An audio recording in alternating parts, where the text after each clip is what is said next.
All right, welcome everybody. My name is Daniel Evans, and I'm going to be talking about retrospectives. So that's what you've signed up for by sitting down. I won't be offended if you're in the wrong room.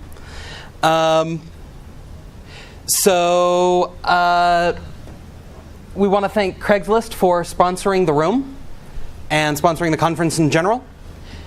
So I'm going to start out with talking a little bit about myself. I am a co-founder and a software engineer at a development company in St. George called RocketMade.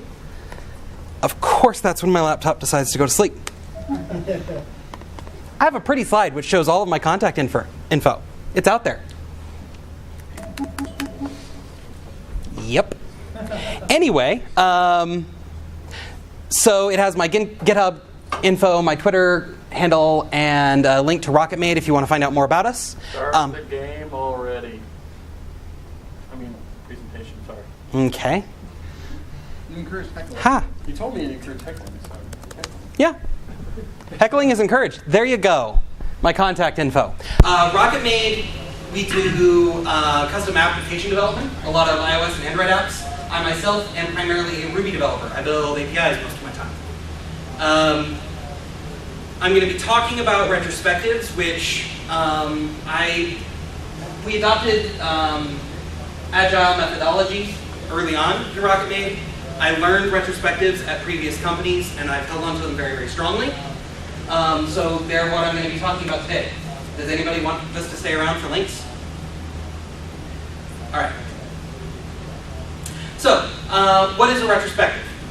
So if I can get a measure of the room, how many of you already know a little bit about Agile or a little bit about what retrospectives are meant to be? All right, so most of you. There were a couple of hands that didn't go up, so I'll go ahead and go over it anyway. It's a forum for talking about what went well.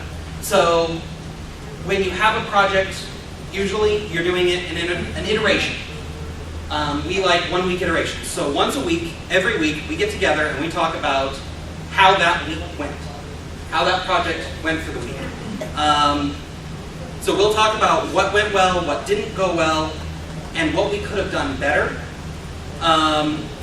It's a forum for talking about what we did get done and what we thought we would get done but didn't. Now this is more generally applicable than just software projects, and I'm going to talk a little bit about that as we move on. So another important thing is not everyone sees it. Oh, I skipped a slide. So what is a retrospective not? First and foremost, it is not a witch hunt. It is not a time to pick a fight with your favorite person you don't like on the team. I've seen that happen. It's ugly. It shouldn't happen. It's meant to be a place to talk about what you did well or what you can do better, not harping on someone who made the week go slow. The first time I ever had anything that was like a retrospective, the company did not have that practice in place. It was an off-the-cuff decision by the manager to start it. And what we did is we walked into a room, we pulled up somebody's code that they had just delivered, and he went line by line harping on everything that programmer had done. That is not what you should do. Nobody who was in that room, except for the manager, still works at that company. Just saying. It's also not a forum for self-immolation. You really don't have to fall on your sword in a retrospective. It's for talking about what you can do better, not everything you did wrong.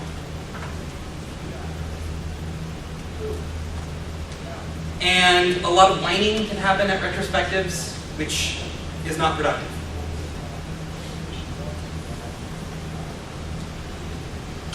So I'm going to talk about retrospectives from different perspectives. So the first one I want to talk about is from a team member, from a programmer, from an IT guy, from somebody who's actually getting the work done, the day-to-day tasks. This was my first exposure to retrospectives. I walked into a company that did them as part of their project. They had, I think, 2-week sprints. I walked in, and after my first 2 weeks, I heard this retrospective, everything that had gone well, everything that didn't go well. And I had just come out of that company I mentioned before, And it surprised me because one of the first things that was said on the It Went Well project was, they called it the What Worked column. They put my name in it. I was not used to actually being appreciated. And retrospectives, that comes out. When somebody does an outstanding job, you can point that out. Their peers can, their managers can. It's a forum for that, and I did not have that kind of experience before.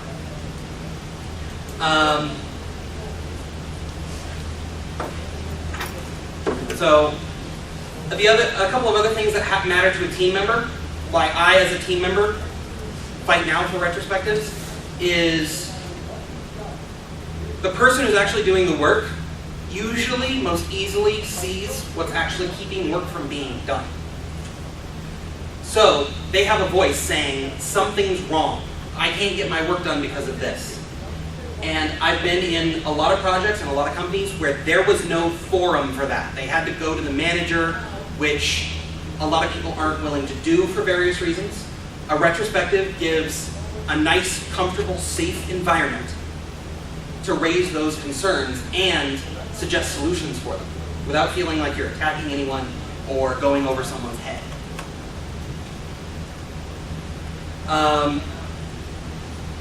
But that's a two-edged sword, because that also means that you can hear what your coworkers are saying that you didn't do right. You can hear about the blockers that you caused for other people.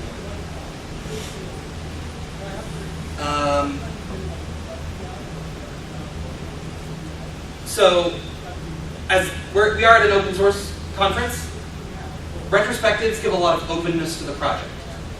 People know what's going on, what they're doing wrong, they give each other feedback. So the next perspective I'm going to talk about is when you're actually a product owner, when you're the one trying to get the tasks done, when you're trying to get the project finished. You're a manager, you're a product owner, whatever.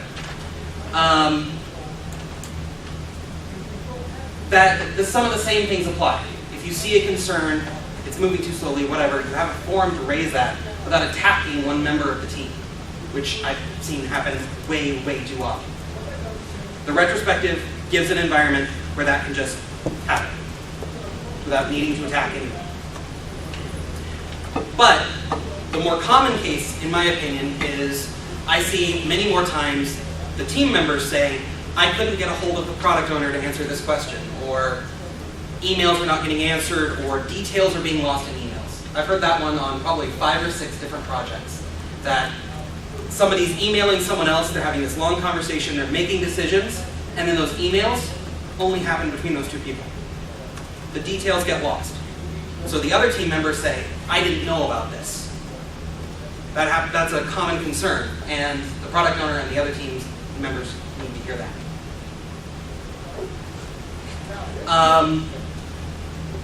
The other thing about retrospectives as a product owner is it allows, the idea behind retrospectives, one of them is you're continually improving your project, you're continually improving how things are working.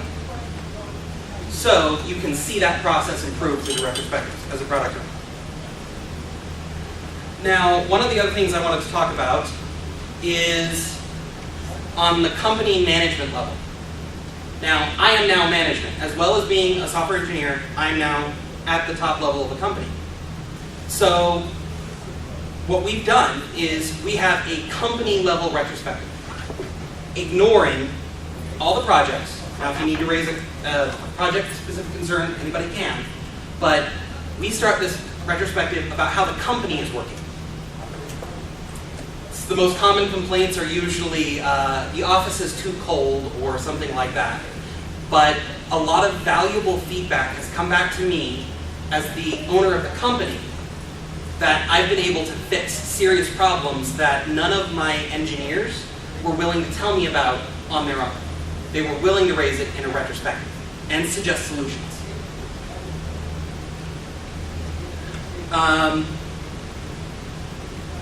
The result of that is that my engineers, my people, are happier because their voice is heard about the company, they're hearing a lot about what other people are seeing, and they're seeing things get fixed.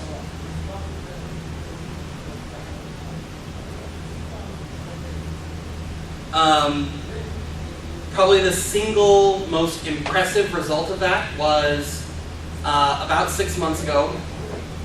We had this big thing in the company that we decided not to do when we started it. A particular benefit, we decided not to offer our engineers because we were too young, we were too poor. And it had never been a big deal. We didn't think our people would really care. In a retrospective, somebody mentioned that and said, I really want that. 2 months later, we had it done. And had a lot of, I think, success with that employee. He was happy, all of the other employees were happy, and their concern was taken care of. But me as a company owner, I knew that they cared about that. So I could fix it.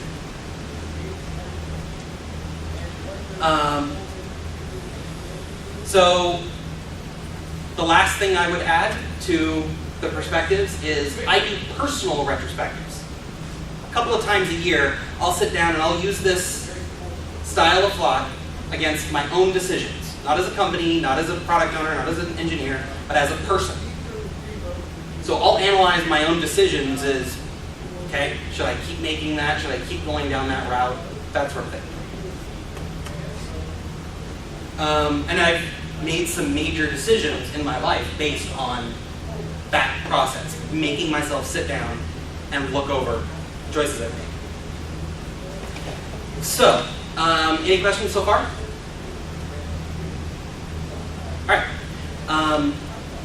So how you do a retrospective varies from company to company, varies from project to project, person to person. But the easiest way is first you need to choose a sprint. If you don't already have a convenient, timeline set up. So on a project we do a 1-week sprint. For a company, right now we're doing retrospectives once a month. So choose how often you want to get that feedback. For a software project, I really recommend once per week. Things get fixed really fast that way. For a company, every 2 weeks to a month. If you have a lot of people, maybe every couple of months. But that's entirely dependent on how fast you need to give your own project feedback. There's also a lot of different ideas about how to structure the conversation. If you're worried about people being too concerned about hurting each other's feelings, use an anonymous feedback technique, like pens and Post-it notes. Just hand everybody pens, everybody Post-it notes, and say, write down some things that went well, and write down some things that we could do to improve, or that we could do better. Gather up all of the Post-it notes at the end, give everyone about 5 minutes to write things down, and then just start putting them up on the whiteboard. People are a little bit more willing to go out and say what they think is wrong when they're not the ones who have to actually voice it. So whoever's running the retrospective can actually be the one to say it out loud, put it up on the whiteboard, but the feedback is gotten. If you're not as concerned about people feeling like they don't want to cross that line, then you could just sit in a circle and go around the circle. Everyone saying what they think went well, didn't go well, whatever.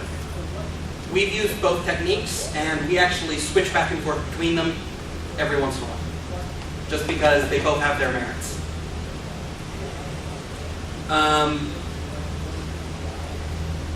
And the last part I'd add is make sure that the retrospective is included in your discussions about what didn't go well and what did go well. Make sure that you're improving your retrospectives to fit your team, because there's no set process. Nothing is set in stone. Use what makes sense. All right, I have burned through this presentation really, really, really fast. Questions? So, do you have your retrospective connected with the iteration review? Do you hold it at the same time? Or do you Usually one right after the other on a software project. So we have a demo. We can see what we got done. And then that leads in really well to the retrospective conversation about, did we get everything done that we expected? More questions? Because once I stop answering questions, I'm going to make you all participate.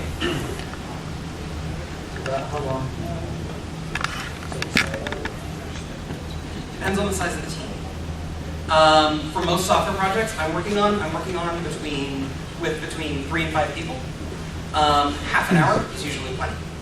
For my entire company, which is about 16 people, an hour. But that depends really on how much conversation you want to have about how to fix it. Yes? So during the presentation, you alluded to some of the ways that a retrospective can break down. You know, if it becomes a witch hunt and that sort of thing. What do you see are the other ways that a retrospective can kind of grind to a halt and stop becoming the useful part of the process? One of the most common ways is a deep dive. When somebody brings up a concern and suddenly everybody wants to solve the problem. Everybody's coming up with ideas. We're discussing solutions. I've had retrospectives get halfway done and then freeze because everybody wants to talk about that one problem. So usually what you need is a Scrum Master. You need somebody who's in control of the retrospective to say, all right, let's move on. We can keep talking about this some other time, or hand ownership of the problem to someone, usually the person who raised the problem, if they're appropriate. Handing ownership to them and saying, let's work that out. Here's the power, figure out how we can fix it, helps a lot. So, and I do that quite often. I'll say, okay, we want to solve the problem, come up with ways. And yes? One thing that I found in our retrospectives that I would like to present, maybe some ideas, I found that our retrospectives have grown increasingly shorter, to the point where we usually only spend a minute, maybe 2, and no one really has anything to talk about. Do you have any topics that might be good to bring up occasionally, to look over in a general sense, or anything that you've presented that's brought up some good discussion for the retrospectives? Interesting. So I've had similar discussions, or similar problems. For instance, our company retrospectives, we just went from 2 weeks to 4 weeks because there wasn't a lot to discuss every 2 weeks. I would say bring up the common problems for your project. Like, especially if things came up a lot in your early retrospectives, revisit them. Ask if there's still a problem. You might be able to spark a conversation that way. Yes? Do you have any suggestions for keeping track of things that went well and things that did not go well between retrospectives? I've tried it a couple different ways. The first way, and actually I really liked it, was we dedicated a window in the office and we put the Post-it notes up for the last 3 retrospectives. So we left up the information about what went well, what didn't go well for weeks. Eventually, as the company got bigger and we changed offices, that stopped working.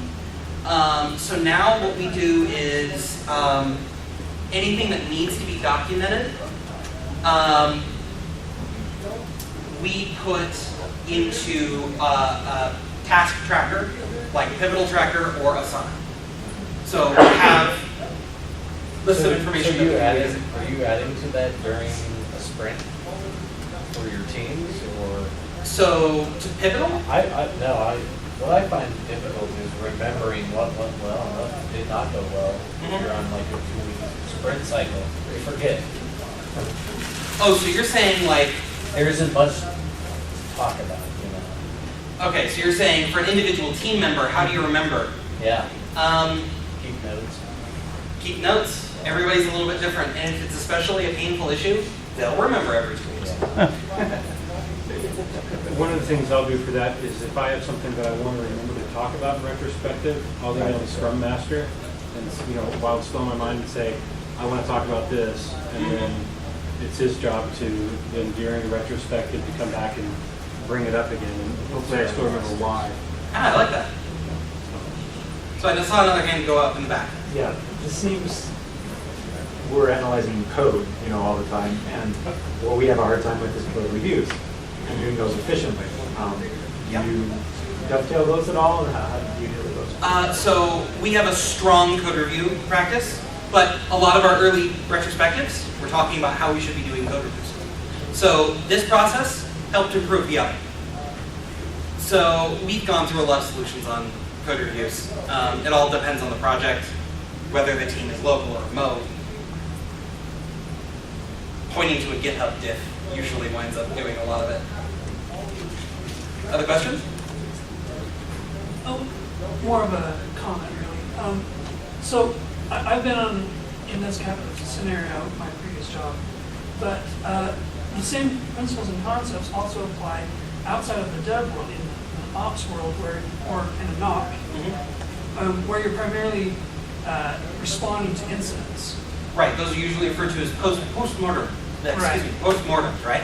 Yeah, and I strongly believe in not just applying this to software projects.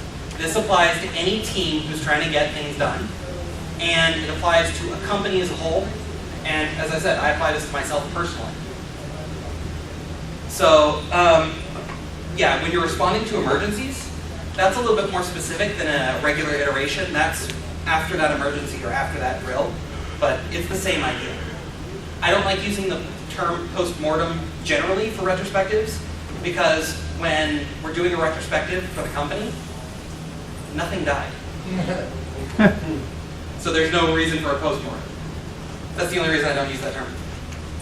So as part of the development life cycle, using a retrospective post-sprint, is there a difference for you between the postmortem and a retrospective with different names for the same thing? And go ahead and answer that one, make another follow-up question. Okay. I find that they're generally used to mean the same thing. They're just, you're looking back at what happened, figuring out what did we do well, what do we need to do better. So as far as I'm concerned, the way a NOC team or an IT team might use postmortem, I use retrospective. I just don't like the term. Second part of this, and this is just looking for an opinion, for feedback. It sounds like you've probably gone through this situation in the past. You've got a small development team who you've kind of got on board doing Scrum kind of in a half-assed way. So this is a little, yeah, exactly. I mean, this is the world I'm in right now. We're doing sprint plannings, we're doing scrums, we're doing the stand-ups, we're doing weekly sprints, but we don't ever do a post-mortem or a retrospective. And I'm trying from the ground up to start this wheel moving. I would say that the retrospective is actually more important than sprint planning, because a retrospective, you can call out, we didn't do sprint planning, we should have. There's no mechanic to use sprint planning to get retrospective, but there's a mechanic to use retrospective to get sprint planning, if your project needs it.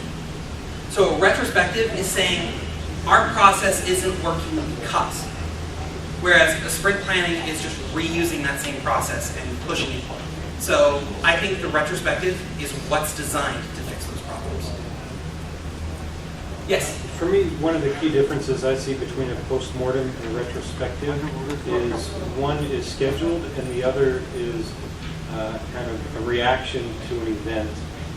You know, I mean, especially on the NOC level, right? I mean, right. It's going to be something happened, and because something happened, let's talk about it. Whereas a retrospective is a planned time to discuss what went maybe not as well, but I think even more importantly, to talk about what did go well, because reinforcing the positives help, at least what we've found, it keeps them at the forefront of your mind. Like, if you do really well at staying ahead of estimations one week, and you list that as something that went well in the retrospective, then it stays fresh on people's minds, and they'll keep doing it, and it doesn't have to slip into the, man, we really need to do this better category. It accomplishes the same thing, but with a different attitude. Right. So an anecdote I started to share but didn't quite finish, I think, during my talk, was that when I first went from the company I mentioned earlier that had only done that one code review retrospective thing, and I moved to another company, in the retrospective or in associated meetings, I was told that I did a good job, and my first reaction was, okay, what do you want from me? Being in an environment where praise is given for good work, which retrospective encourages, is a really, really good thing for team morale. Having people being told that they're doing a good job when you know they're doing a good job helps them stay good, helps them get better. So I agree.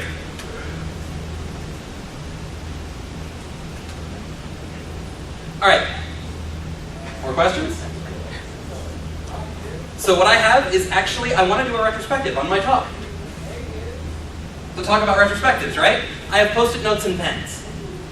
So, what I'd like you all to do is take a pen, take a couple of post-it notes, and tell me what you think went well during this presentation, what didn't go well. I obviously talked really, really fast. That maybe is not in a not so well category. Did I stammer? Talk about what went well and what didn't. Went fast, I think that's good. That's good. Yeah, good catch.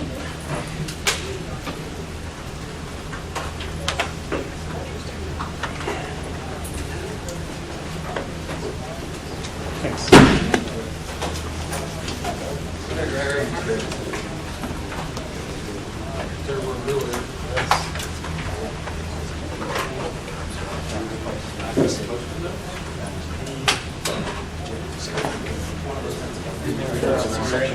Oh, yeah, no, it wasn't that. Oh, okay, yeah, yeah.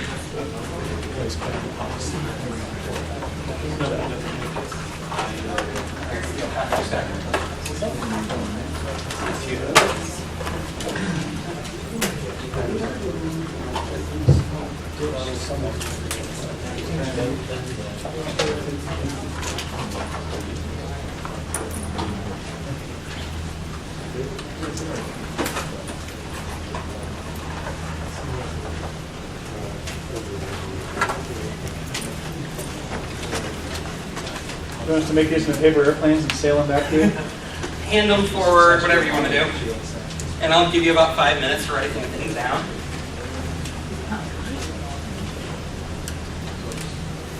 And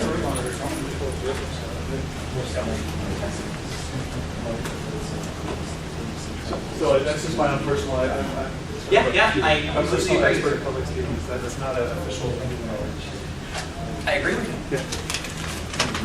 And if you want to, if it's at all ambiguous, put a plus or minus for good or bad. Let's go.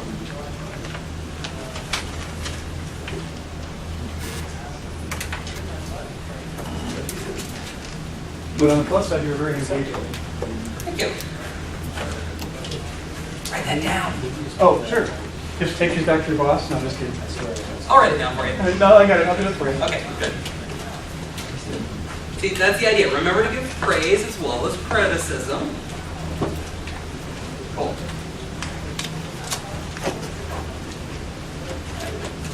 If you guys want to, you can just come up and stick them to those areas.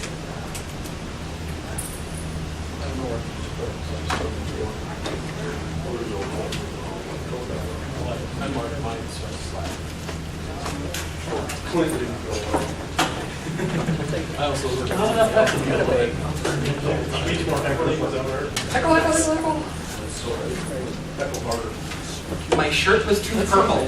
Perfect.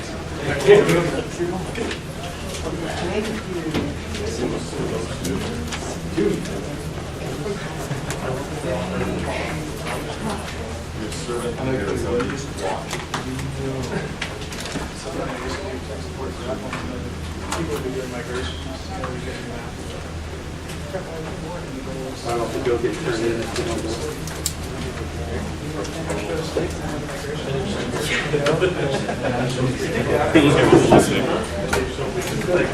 Think, but getting us to anonymous.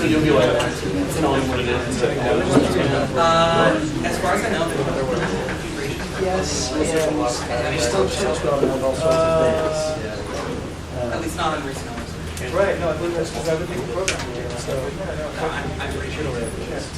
just because they're going to take the course, so much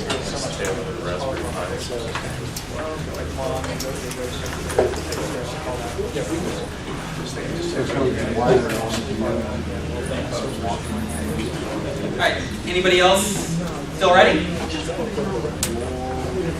Alright, now there's a lot, so I can go through these, but usually what happens now is the Scrum Master, the Scrum Leader, whatever, goes through them, groups them into categories, and we actually discuss them.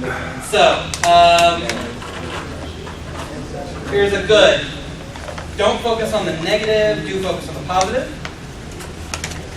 Bad. Lots of extra time left. Plan better for allotted time. I've already seen one or two others with the same criticism. By the way, this was my plan to fill the rest of the time, was to do a retrospective. Talk it out, experience it, and take more questions. Got commentary, good. Presentation retrospective was good exercise.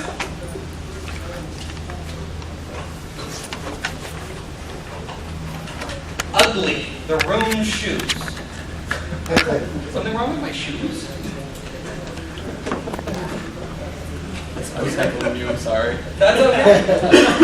It was just Now I'm the room, self-conscious the room about my shoes. and the shoes, not the room shoes. What if I took his lights on, Jared? Sure, thanks. Gave everybody a chance to participate. Good. Didn't fluff to fill time. That's the me. I have some supporters. Good. Define scope of retrospective, i.e. at what level to apply it, and good. Retrospective at the end. By the way, what order you do good and negative in can actually affect the retrospective. If you want to end on the high note or end on the discussion.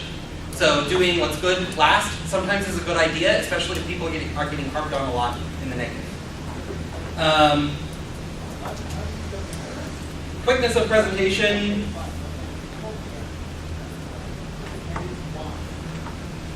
Call for dedicated QA session? No, sir. Not sure I'm reading the handwriting correctly. Good vocal dynamics, thank you. You are passionate about the subject and have legitimate experience. And thanks for sharing what didn't work in the past. Very good topic, well spoken, engaging, recognizing the person in retrospective, good responses to questions, good, informative, energetic, smiling, pointing out the power of praise, good points on the value of retrospective, nothing to improve, didn't focus on the negative. All right, I'm going to skip over to the negative now, because a lot of the positives are repeating. It was short and to the point. Sometimes presentations get lost in the details. I think that's a positive call. Maybe that's a retro item. People didn't know where to put things. Yeah, not clear enough. I had intended to use dry erase markers. No dry erase markers in the room. There's another negative. More advanced tips, innovative ideas would have been nice. All right. Since retrospective is arguably the most important meeting, I would have expected more focus on what it is and specifically isn't. To help prepare us for the bad stuff, problems, negativity, because anyone can handle success. Good point. Covered the topics quickly without fluff, and no negatives I can think of. Easy presentation to follow. Sleepy Mac. Lost contact info slide. Fast presentation. Didn't fill up the time, completely fill up the time, that's a good thing. Clear, concise information that was easily implementable. I think you guys are being too nice to me. But there's a couple of good negatives. Maybe just that good. So they didn't fill up the time as a positive? Yeah. They marked it as a positive? Yeah, where was it? Didn't fill up the time, and that's a good call. Now, there was another posted on here that was good public speaking habits say fill up the presentation time, which I didn't do. But that's because I wanted to do this. Mac keeps going to sleep. Good. Excellent audience participation. Good, clear speaking voice and mastery of the topic. Thank you. Screensaver could have been disabled. Yep. So you see how we're getting a vein? Usually what I do is I start stacking those together. This is something we need to address. A lot of people are having that concern. Even if only one person had it, we'd still talk about it, but this sort of weights it bigger in the way I approach a retrospective. needs more meat and context. Frequency, mentioned weekly. Do you do a daily stand-up too? Yes. Lost contact info slide. Peter was going to sleep. Not good. Small organization sample size with only 16 employees. I will point out that my first retrospective was at a corporation with several thousand. So I've been in the big and small. Now, as far as a company-wide retrospective, I don't know if Intuit could pull that off. That's the company I started doing this with. They just have too many people. Departments, organizations, managers and their teams could still do it, I think. Project specific or not. Question? Yes? So related to that, how does team size impact how a retrospective works? Like what's the difference between a retrospective, let's say a team of 3 versus a team of 10? Team of 3, you can have a much more intimate conversation talking about what bugs them. You can deep dive a lot more. A team of 16 with, say, a retrospective of a half hour, you're going to have trouble hearing everybody's concern, much less talking about it. So the bigger the team, the harder this gets to apply. So that's why I'm saying a huge corporation can't really do a full corporation. Everybody has an equal voice retrospective in one meeting. You've got to sort of bubble up. That's one of the reasons I want to keep my company small, is I want to hear everyone's voice. I don't want to be at a big corporation that nobody can change the mind of. Would people in a smaller team be more likely to, or less likely to want to contribute or to open up? I guess it probably depends on the team, though, right? In my experience, smaller teams, they do have a tendency to be less abrasive because there's less insulation between them and the person they're criticizing. Which is an important reason for doing it in this style. I don't know who wrote these. So the people are more willing to be honest. Yes? There was a good article in the Wall Street Journal maybe a month or two ago, and I guess it was actually studying the size of pods in prisons, but the corporations are using this to figure out like how many people to put together in a work group, and they've actually figured out that about 8 people is the right level, because with too many people you have like one person will become the leader and kind of boss everybody else around, and with not enough people are afraid to speak out. You know, or that can go both ways. But anyways, just the point is there was a good Wall Street Journal article. Just look up prison pods, WSJ.com, and you'll probably find it. And there's apparently, it's like organizational behavior, right? There's a whole science dedicated to figuring out what's the right team size. And I know nothing about the science. All I know is I've been on experience with teams of over 20 and teams of under 3, of 3 people and less. And small ones, I agree with that. They're not willing to criticize each other. But on big teams, you start getting these group dynamics where only the people who are comfortable in public speaking situations will actually voice their concerns.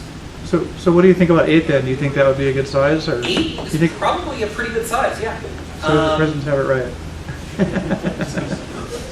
I've been on scrums and retrospectives with about 8 people, and I'd say 8 to 10 is where it starts to tip too large. I still want to do a full company retrospective, so even with 16, I keep doing it. Thanks. Commentary. All right, what else did I miss? There's a deeper commentary there in corporate environment. Yeah, no kidding. Bad, speaks quickly. You can't leave. I get nervous when I talk in front of a lot of people I don't know and I speak quickly. That's true. Something I need to work on. Went well, point.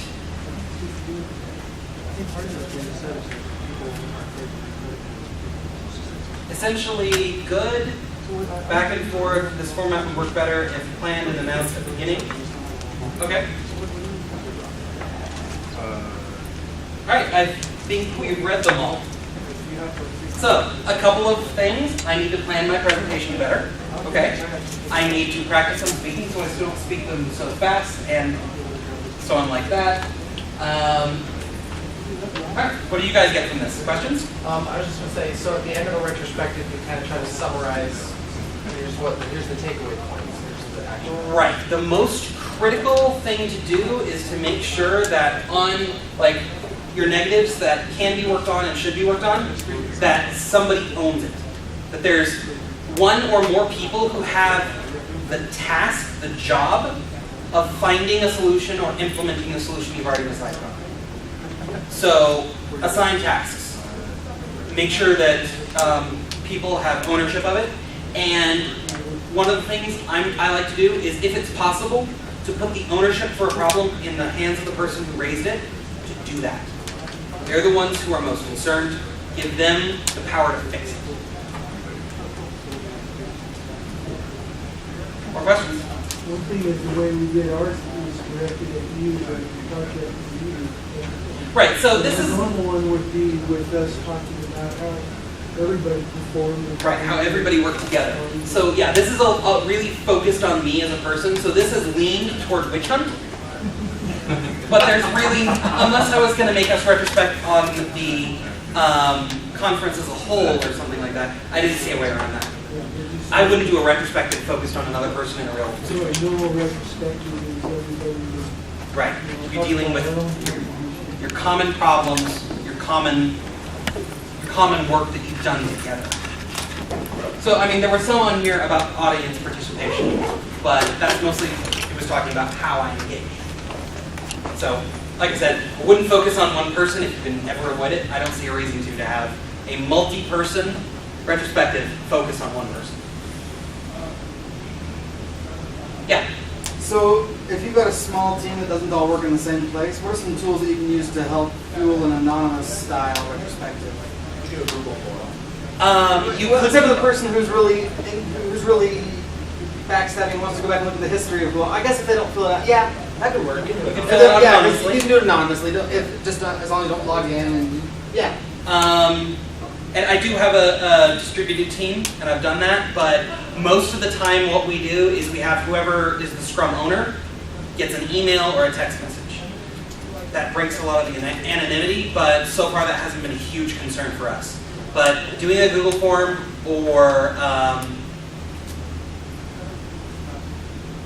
any kind of anonymized survey system, and there's a lot of them out there. You could pick from any of 100. Other questions? I have 5 minutes left. Yes? Do you ever find it dangerous to integrate metrics as talking about reporting on metrics as part of the retrospective? Programmer metrics? Yeah. I despise the concept.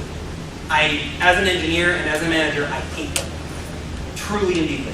Primarily because if you give someone a number to optimize, people are really good optimizing the number. So you completely miss the real meat of that programmer improving their code. I hate metrics. At least every one I've ever seen, I've hated. There might be some out there that are actually good, and actually the programmer optimizing it actually means they improve, but I have yet to see one that's convinced me of that. Comments per code, really easy to fake. Lines of code ends up creating crap software so a programmer can optimize their number of lines of code produced. They'll add all kinds of extra lines for no reason. It doesn't actually improve the quality of the software. One metric you might look at is number of lines deleted without breaking the app. Congress should have that one. I like it. So, I mean, that one's kind of hard to fluff. I can fluff it. Assuming Git is your source control, you can show a lot of lines deleted. But you still can't break the app. I can turn entire files into one line in Ruby. Nobody does it because it's insane, but if I wanted to optimize that number, I could do it. There's ways to game those systems, and programmers are good at gaming systems. That's why we're programmers. Traditional Scrum metrics like velocity and focus factor. Velocity? Okay, that's what you mean. I do use velocity, not as strictly as I used to, mainly because all of my product owners tend to be bad at accepting stories on time. But those are useful if you have them and you trust them. But most of the time I don't trust them because, you know, I have product owners who will only accept stories once a month. Like he'll, in the demo and in the retrospective, say everything's good, but not actually hit the accept button despite the fact that we asked him to. And we go with the philosophy of we never hit accept. That is the product owner's job. That is the client's job. We cannot hit accept. So yeah, if you have them, great, use them.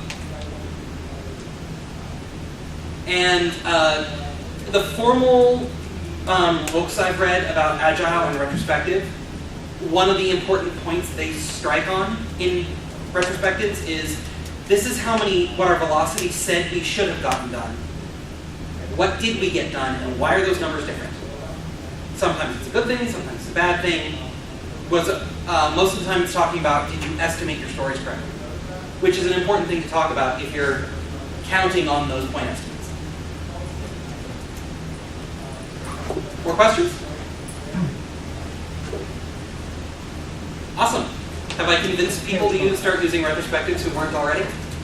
I'm seeing a couple of nods. Awesome. Awesome. Feel free to talk to me afterward if you want to.